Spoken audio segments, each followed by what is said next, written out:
Сәлеметсіздер ме, құрметті оқырмандар? Әңгімемді тыңдамас бұрын ардама тіркеліп алыңдар. Түк болмағандай таңда намаз оқыды. Жарым жан сіңлісі өз күйеуі қорлап жатқанда үстінен түскен. Менің туған сіңлім бар. Қазір жасы 45-те. Туғаннан құлағы естімейді, сөйлей алмайды. Екінші топ мүгедегі. Мылқаулар мектебінде оқып, 9 сыныптан соң атамыз ауылға алып кеткен еді. Қазір анаммен бірге қалады, тұрады. Анамның жасы 80-ге келді. Осыдан 10 шақты жыл бұрын сіңлім өзі сияқты жігітке тұрмысқа шығып еді, жараса алма үйге қайтып келді. Содан бері анамның жанында сөйлей алмайтын болған соң анам оны қызғыштай қорып, ешқайда жалғыз жібермей жанынан алып жүреді. Екеуі біздің үйге жиі келеді, кейде қонып қалады. Анам ас садақаға, той томалаққа кеткенде маған қалдырып кетеді. Үйде қыздарым, күйеуім, басқа бөгде адам жоқ. Анам менің күйеуімді өз баласындай жақсы көреді. Оған Құдайдай сенеді, дейді.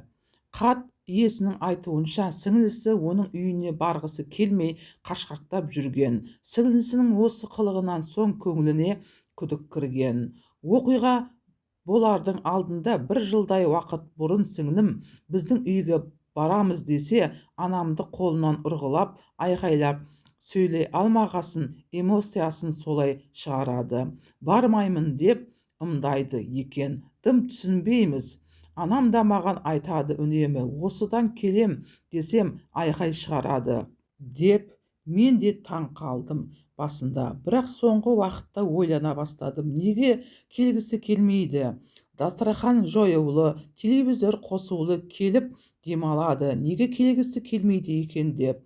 Кейде анам жалғыз өзі келеді. 1-2 сағатқа сіңлімді сұрасам, бармаймын, өзің бара бер, ымдап көрсетеді деді дейтін. Былтыр күзде анамның туысқаны қайтыс болып, сіңлім менің қызыммен үйде болды.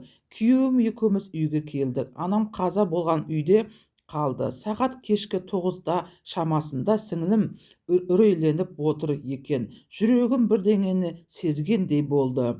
Күйеуім күндіз жұмыстан келгенде сіңлім үйде жалғыз қалған еді. Залға төсегін салдым. Шай тамағын ішті. Біз өз бөлмемізге ұйқыға кеттік. Қызым өз бөлмесінде ұйықтайтын. Таңғы 5-те сіңлім ыңырсыған, қарсыласқанда шығаратын дыбыс шығарды. Қарасам, күйеуім жоқ төсегінде. Залға барсам, сіңлім бүк түсіп жатыр, қорқып жатқаны белгілі. Тас сияқты қатып қалған. Көрпенің астында күйеуім артқы жағынан төсекте болып жатыр. Көзін жұмып алған, менің келгенімді көрмеді. Көрпе астынан қимылдап жатыр. Сіңлім бүк түскен күйі жатыр. Мен есімнен танып қала жаздадым. Ей деп көрпенің сыртынан қолыммен жұлқыладым. Күйеуім сасып қалды. Түк болмағандай менің қарсы алдыма тұра қалды.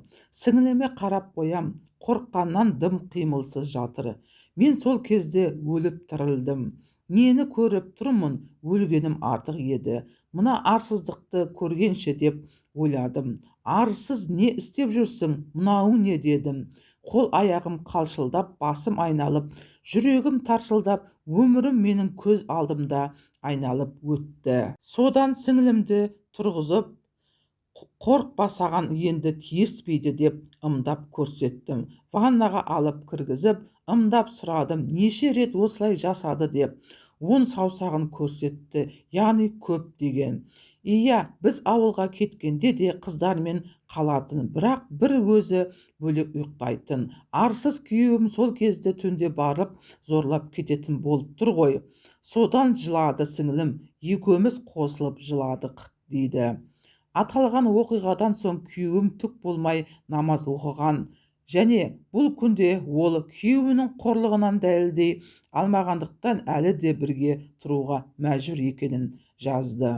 Күйеуім таңда тұрып, алдыда намазын оқып, түк болмағандай. Сол күні түстен кейін маған ол оқиға болған жоқ, докажи, деді. Анама айта алмаймын. Ажалынан бұрын өлтіремін оны. Інісіне айттым, сенбеді, докажи деп. Туған апасына айттым, сенгендей болды. Күйеуім дым болмағандай жүр, мен де дәлелдей алмаймын. Сотқа берейін десем, анамды ойлаймын. Сол үшін ауыз аша алмай отырмын. Енді апасы, бауырлары мені күйеуімен ажырасу үшін ойлап тапты деп өтірікші болып отырған жайым бар. Көзіммен көріп, қолыммен ұстап алғанда сенбей отыр бауырлары. Елдің көзінше күйеуім өте еңбекқор, мінезі жұмсақ, өте керемет адам. Ол намаз оқиды, үлкен басшылық қызмет атқарған адам, жақсы жерде қызмет жасайды. Мықты маман, туыстардың арасында одан бауырмалы адам жоқ. Идеал, бәрі сыйлайды. Тек мен ғана оның шынайы бет бейнесін білетін, бірақ дәлелдей алмай өзегім өртеніп отыр. Сіңлімнің сөйлей алмайтынын, сотта өзін қорғай алмайтынын, менің анамның алдында шындықты айтуға дәрменсіз екенімді біліп, ол докажи деп алшаң басып жүр. Осындай қорлыққа шыдап отырғанымыз жаныма батады. Құрметті көрермендер, міне тіркелмеген болсаңыз тіркеліп, лайк басып қолдап кетіңіздер. Пікірлеріңізді жаза кетіңіздер.